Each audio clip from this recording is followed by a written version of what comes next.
Let's start on the offensive side of the ball, Leger.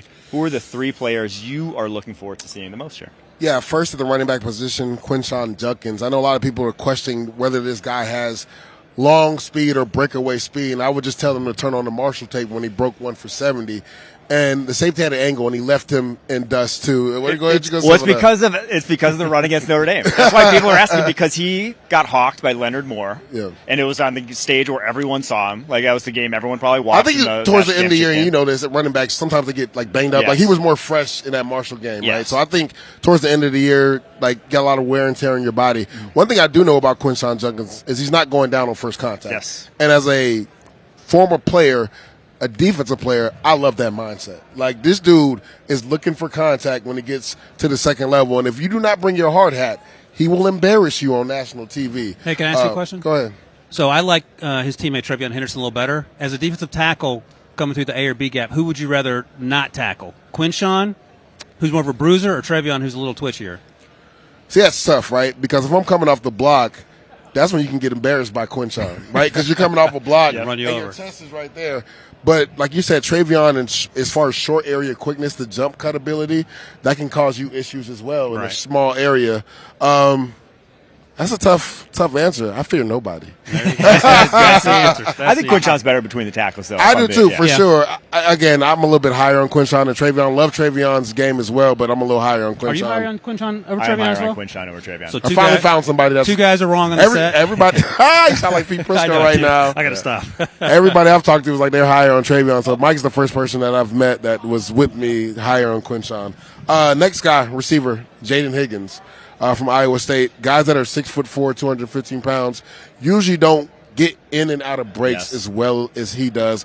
I don't think enough people are talking about him. I honestly think he's a guy that can go at the top of the second round that's going to be an impact player from day one. Love what I saw from him at the Senior Bowl and throughout the season at Iowa State. I think he has a high ceiling, and his best football's ahead of him. I like Jaden, and it feels like love that you mentioned top of the second round, because that's almost like the high-end possession receiver sort of slot that they always go, like the Michael Pittmans, correct, the T. Higgins. I'm not sure he's as good as T. Higgins, but I think he's I feel similarly about him as I did Michael Pittman. Correct, right now, where they are big-bodied. I was going to ask you. So compared to Xavier Hutchinson, who played at Iowa State, you like him a lot more. I like him a lot more than Xavier. Okay, because I'm on the other side of that right now, so we'll see. But I get it. Like it could the range. So you like Noel better?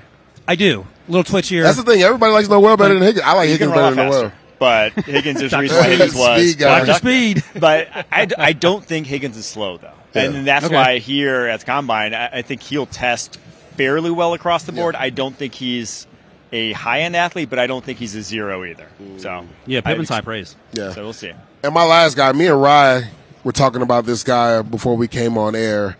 I was kind of bummed that he wasn't at the Senior Bowl because I was excited to see him there because I've actually watched his tape for the last few years, and that's Charles Grant from William & Mary. This offseason, people were talking about him going back in the first round, right? And they still might be talking about it. He had offers to leave, and he was loyal to Mike London, and he stayed. And Mike London's a heck of a coach, man. I've had the pleasure to call one of their games and actually get to sit and talk with him. And there's a reason why his players love him, is what I'll say this. But Charles Grant was a guy I'm really excited. Very athletic offensive tackle as well. Talking to Rye, it seems like he will be doing everything here. So he said, I read an interview. It'll be interesting to see because he had a lower body injury. He didn't do anything at the Senior Bowl. It'll be interesting. I think he has a real opportunity to get his name back circulating at maybe top of the second, late first round. Do you want Mike London's comp was for Who? Charles? What was it? Tron Armstead? Close. DeBrickshaw Ferguson. I was going to say DeBrickshaw. He looks just like DeBrickshaw Ferguson. But, yeah. Because Tron Armstead came out of, Arkansas State? Yeah. Arkansas Pine Bluff. Or Pine Bluff, sorry. 4.71 he ran. Like crazy. That put him. Charles Grant's going to be, maybe not 4.71, but in that 4.8. In there, Dr. Speed, what's the over-under on the 40 for Charles Grant? 4.8. I think he's going to run about a 4.8. I'm going to go under 4.8, just because I got to rep William & Mary. I love that. All right, Ryan, who are your three guys? I got to by the end of this, you guys are going to be tired of it, and Mike might already be tired of it because we were talking about it at the Shrine in the Senior Bowl. Kyle McCord is my guy. What are you looking forward to watching from him, though? Throwing? Running? I think he's a better let's say, what's his 40 time going to be? 4.85, over under that. That's about right. Okay. I'd say I lean under just because no one's terrible athletes anymore. Because Josh Allen ran the 4.8, and we forget that he was, he's not a 4.6 guy. But I think, and I was just talking to someone in Cleveland Browns radio that was explaining to me that covers Ohio State very closely. What he was asked to do at Ohio State was completely different with what he was asked to being the big fish in the little pond in Syracuse. For sure. And we were talking about this at the Shrine Bowl, Senior Bowl, me and Mike, how important confidence is, whatever position you're playing. And he was a completely different player. Yeah. And that goes to the next point. Fit matters at the next level. You can't be thrown into the Cleveland Browns, for example, and expect to have success. I do worry, though, if Ohio State was too much pressure, what's the New York Jets going to be? What's, wherever he goes to the next level? It's not like the pressure gets less. It's obviously less at Syracuse than it is at Ohio State, but it only gets more in the NFL. He needs to go to the Rams. I think that would be best case scenario. Ooh, that's actually a really good spot. But he threw, like I was talking, I said, why so much more anticipation throws this year than last year? And basically said, I was playing with more confidence. Yep. And when you don't confidence matters. When you don't think you're going to get benched every series, you can go out there and sling it. Next up, Jalen Royals, Utah State wide receiver. Injury sidelined him late October, I believe. I think Dr. Speed doesn't think he's quite. You don't think he's going to run that fast, right? I don't think he's that fast. I would say high 4.5s. Which is interesting because my comp now, I thought he played faster than high 4.5s with Jaden Reed, and you might disagree with that as a Packers fan. But Jaden Reed came on the scene as a day 2 guy, and I thought he did some really good things when he got to Green Bay. And we'll see with Jalen Roy. Like, he's a number 2. I think that's the reality of a 2 or 3. And we'll see where he's health-wise and whether he's going to work out. I don't know what his plans are, but I loved his tape up until the point, obviously, that he got hurt. He reminds me of, and this is just purely body comp-wise, he looks just like Jackson Smith and Jigba to me. Because he has, Jackson Smith and Jigba has that unique lower half, long torso. And it's it's so obvious on tape when you watch it, just stands out. Jalen Royals has that same build. And now, game-wise, obviously, Jackson Smith and Jigba wasn't fast, right? Yeah, he was a high 4.5 guy. 4.5 getting guy. it done in the NFL. I think Royals is great in the short area, great in the intermediate game. I don't see him being an explosive threat at the next level, but when everyone's in too high, explosive threats aren't nearly as important. If you only need a couple of them, you only need 1 or 2. You can have guys who are like Jalen Royals, who are just talented underneath. And so I do agree. I'm very excited to see how he runs because also, like you said, he did have an injury at the end of the year. Yeah, so we'll find out. And again, to Mike's point, St. Brown ran the 4.6s. Yep. So we'll figure it out together, guys. Next up, Woody Marks, running back, USC. We talked about him in the fall. We did. And he had a little juice. He's a Mississippi State transfer, and I'm just checking my notes here. 54 targets, 47 receptions. So he can do both. My comp for him was Bucky Urban. I think he's juiced That's up. a pretty good comp. He will block. Yeah. And he is between the tackles. He'll run between the tackles. He gets outside. He's turning the corner. And you both guys talked about how deep this running back class is. Yeah. I like him late day 2, but if you told me he went in the 5th round, I could get it because there's so much depth here. And I do think, and this is going to lead into mine, where my first one I cheated here and just went tight ends and to the running backs with Woody Marks.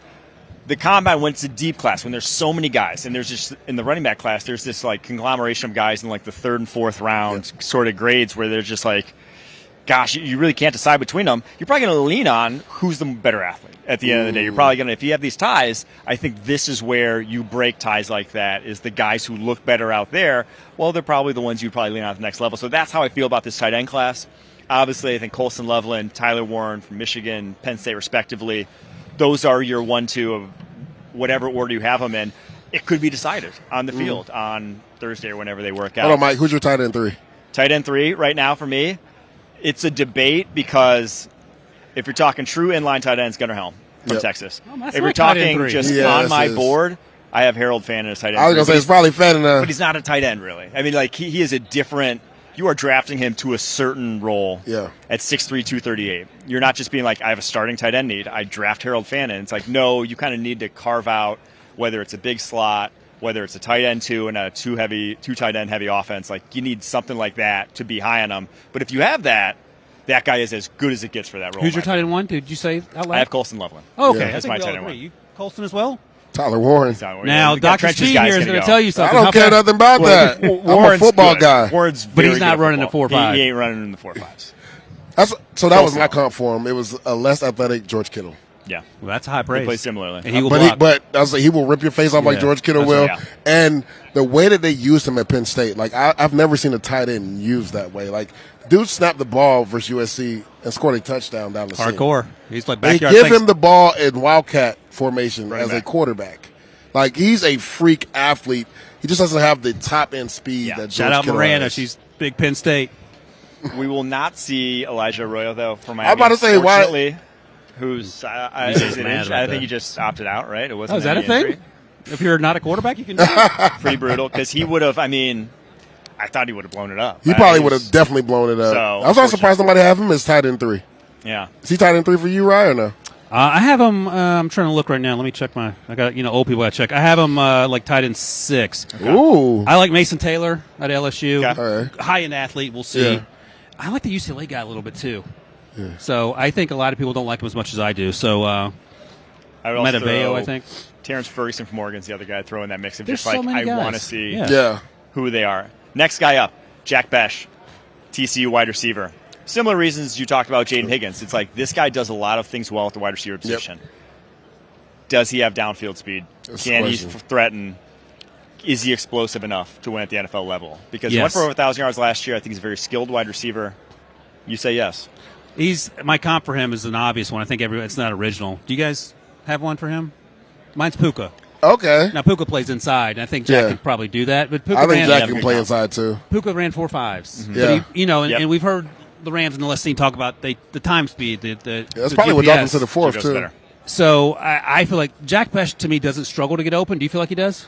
No, I think he's a very natural receiver. Yes. Yeah. I think that speaks to why, like, as a freshman, he was playing and starting, like, he was seeing reps for LSU, right? LSU, correct, yep. That speaks to natural receiving ability, but I just wonder what kind of athlete. Is he really going to be limited to get down the football field at the next level? And what range are you thinking about draft-wise? I think he's a mid-day 2 guy. Okay, Yeah. yeah, no, we're So, all like, on the same he's page. For sure, there. there. Yeah. But I think when you look at all the receivers at the Senior Bowl, he kind of like separated himself He had a great from, week. and that was a good group that was out there. Great Yeah. week. Last guy, before we get to the defense side of the ball, I'm going to go Armand Membu. Love him. From Missouri. Got to give some love to the trenches because I think Armand Membu, of the top guys, whether it's Will Campbell, whether it's Kelvin Banks, whether it's Tyler Booker, the guys you're seeing mocked in the first round, I bet he has the best week. Ooh, And I think if like he has that. the best week, I don't know if he goes OT1, but I think he could be OT2 off the board. Hey, if guess he who does. my OT2 is right now? Armand Membu? Armand Membu. So me and Ryan have been talking about him for a while. If you go turn on that Mizzou versus Texas A&M tape, which a lot of those guys are going to go first, second round for Texas A&M. And they got another guy next year who's going to go in like the first, second round. What's his name? Membu put them all Yes. in jackets. Like, I know people will talk about his height. It's not the biggest concern for me. I think it was 6'3". 6'3", 34-inch That's arms. tall enough. Like, people talking about moving him in the guard. Stop it. That's He's a day one starter at right tackle. Isaiah Wynn was shorter coming out of Georgia. Won the first round, started at tackle until whatever happened. Then with they his moved him career. inside. He got injured and whatnot, but he was good. Yeah. I think it's doable. So Let I me- think keep him at tackle. Leisha, do you care if you're going up against a tackle that's 6'3" or 6'5"? No, that's the thing that irks me about people. Everybody's saying, well, he doesn't have the longest arms. Well, you got to think this guy's been playing like that at the highest level in the SEC, and he's been that tall. He's had the arm length that he's had. Same thing. People say the same thing about Will Campbell, which I think is asinine. Like, Will Campbell should start at tackle. Now, again, if you need to slide him in at guard, yes. Yeah. But I think he's the most technically sound tackle in this draft. Why would you move him out of position right now? And why, though, teams worry about length specifically, you saw in the Super Bowl, Joe Tooney against Josh Yeah, Allen. for sure. That's why you worry, because you long arm bull rush, and all of a sudden Tooney's just like, he doesn't know what to do. Can't find anything. Yeah, but Armand's 6'3", And- 34-inch arms. He has Yeah. so he has length, but then why they worry about height is because when you're taller and you go and bend from your waist, you can get More out extension. farther. So if you extend all at the same time, you can travel farther and get that first touch easier. So that's why they want 6'6", 6'7", 6'8" tackles are like the prototype. Yeah. But I don't think it's that big of a deal because he's been 6'3" doing the SEC. Yeah, I would say this too. It's with a caveat with Joe Tooney, right? Because this guy was an All-Pro guard that had to kick out in the middle of the season. Like, Membu was playing tackle exclusively, His right entire career. tackle. So like, it's not like he's got to learn a new position. Right, Like, he's exactly. been at right tackle his whole career.